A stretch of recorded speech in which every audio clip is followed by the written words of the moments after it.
It's time to address that ginormous elephant in the room. That is, the suggestion that Meghan is being victimised because of her disabilities, and the subsequent inference that she should be excused for her bad behaviours because she has ADHD and can't help it.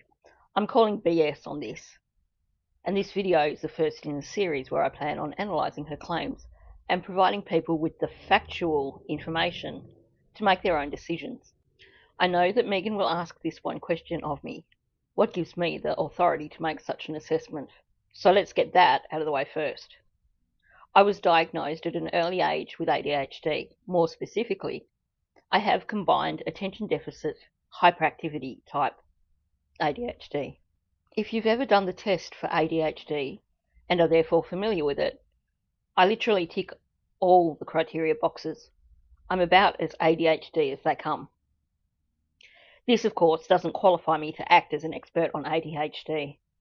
So many people who have ADHD actually have a rather poor understanding of what it truly is. I do, however, have a thorough understanding of ADHD, acquired from years of research. I believe that my knowledge of ADHD is approaching a level that could be considered as expert. And before the accusations come of me discriminating against Meghan due to her disability, I'll give you a brief overview of my own background. When I was quite young, my mother went back to uni and completed a postgraduate degree in special education. After graduating, she dedicated her life to working with children and adults with severe disabilities. She worked in schools for children with disabilities, ran a social group for adults with disabilities, ran yearly camps for those same people, and was amongst those individuals who, in the 1980s, advocated fiercely for the rights of people with disabilities and for such things as access ramps and disabled parking. I got to know many of the people who she worked with, and one important thing that I learned from them was that they did not want to be defined by their disabilities, but instead be seen as regular people who were living with disabilities.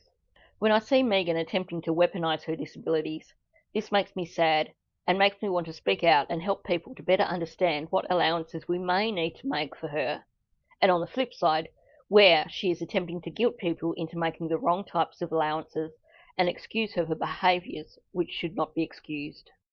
The other side of this is that I do, and it's a, everybody says, oh, I have ADD, and they throw it out there, or ADHD or whatever, and they throw it out there, and they say I have that or I have that. They may have a part of it, but mine is it's something that I have had to fight with my whole life, and with medication, with not being medicated, with overall emotions and everything else. Well, hello.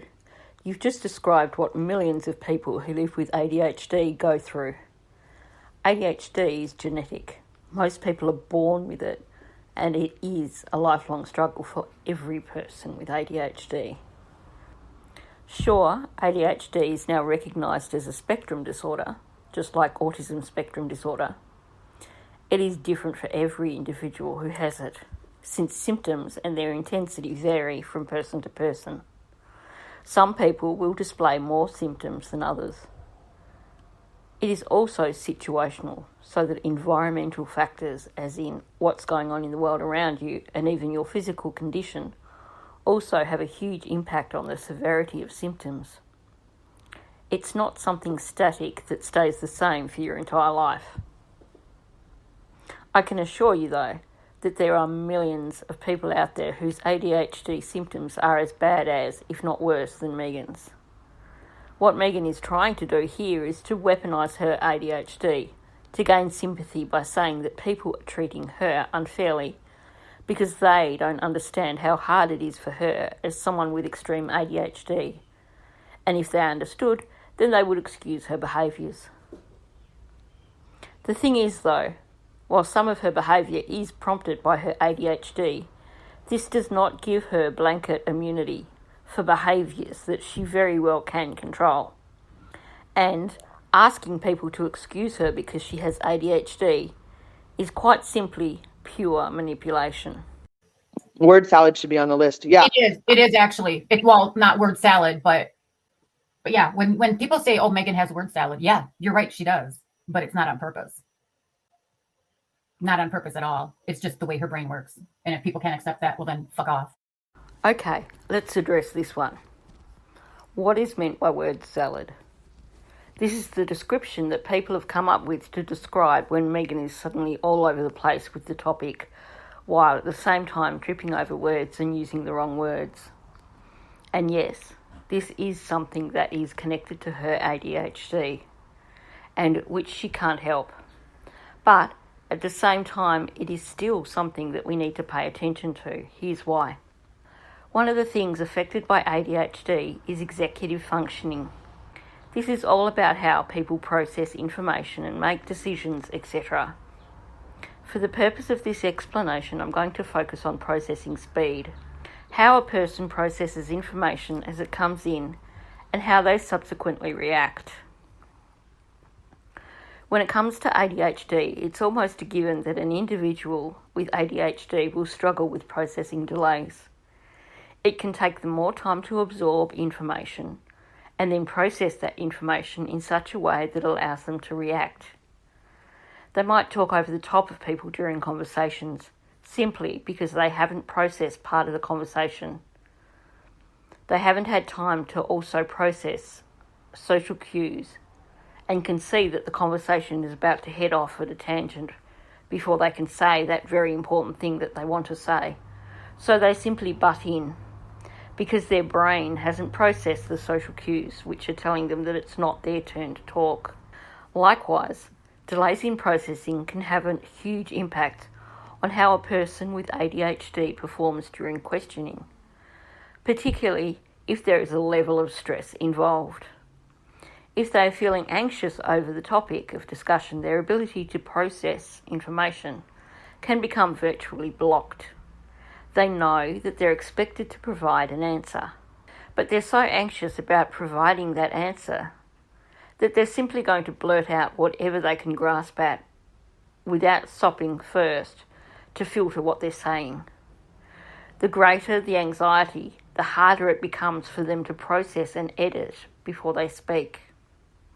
So, while Meghan surely can't help that she has word salad, this is definitely not a reason to ignore what she says in these situations.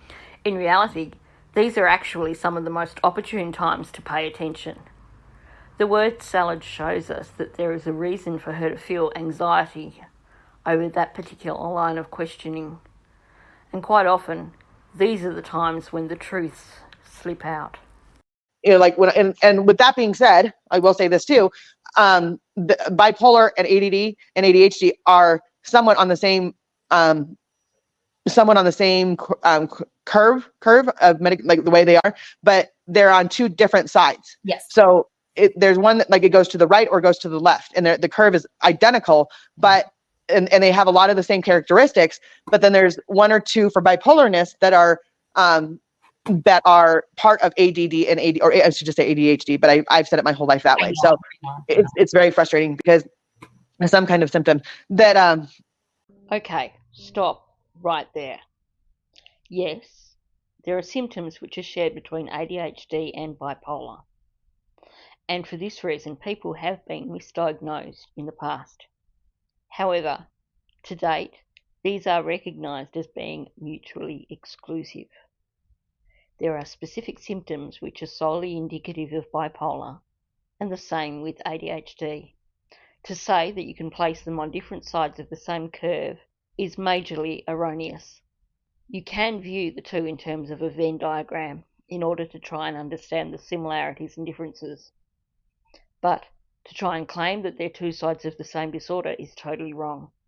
I also need to address this whole ADD, ADHD thing. Meghan has repeatedly claimed that she has both ADD and ADHD. Like this puts her onto a whole other level. In one way, she's correct. She is both. But that is because they're exactly the same thing. No doubt, as a child, she was diagnosed as having ADD and has, in more recent times, been told that she has ADHD. That is, however, purely and simply because they are exactly the same thing. ADHD is the currently accepted term for what was previously known as ADD. They are not two separate disorders.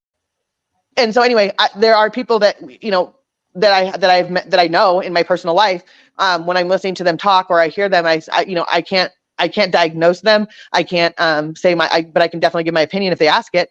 And there's times where like someone goes, well, how do you know this? And it's like a form that I filled out today at the doctor's office. You can say it's a circle chart or it's a 1, 2, 3, 4 chart. And, I can work it where I can say I'm I could go, well, it's a 4 in real life, but I don't want to have the extreme. So I'll say 1.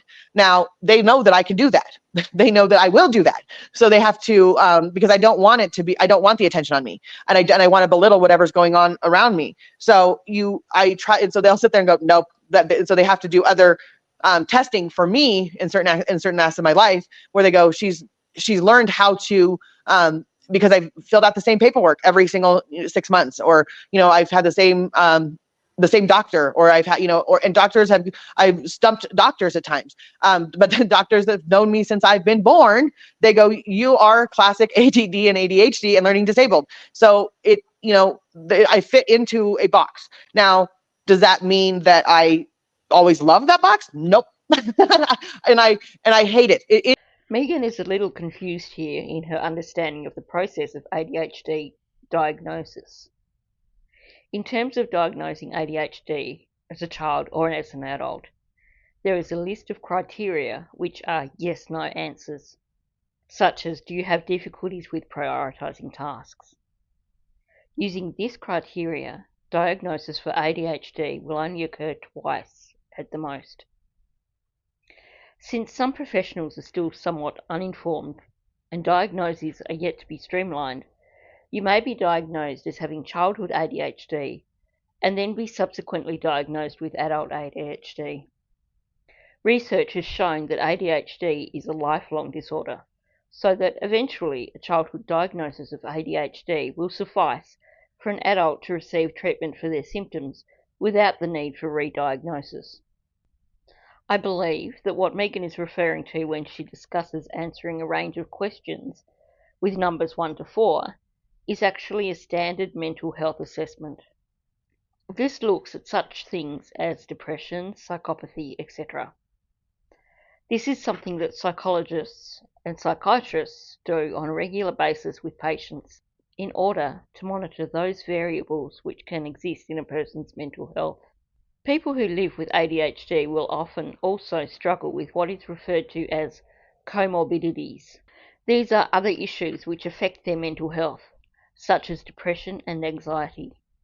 So it is part of their responsibility for professionals to continually monitor the mental health of those patients who they treat for conditions such as ADHD.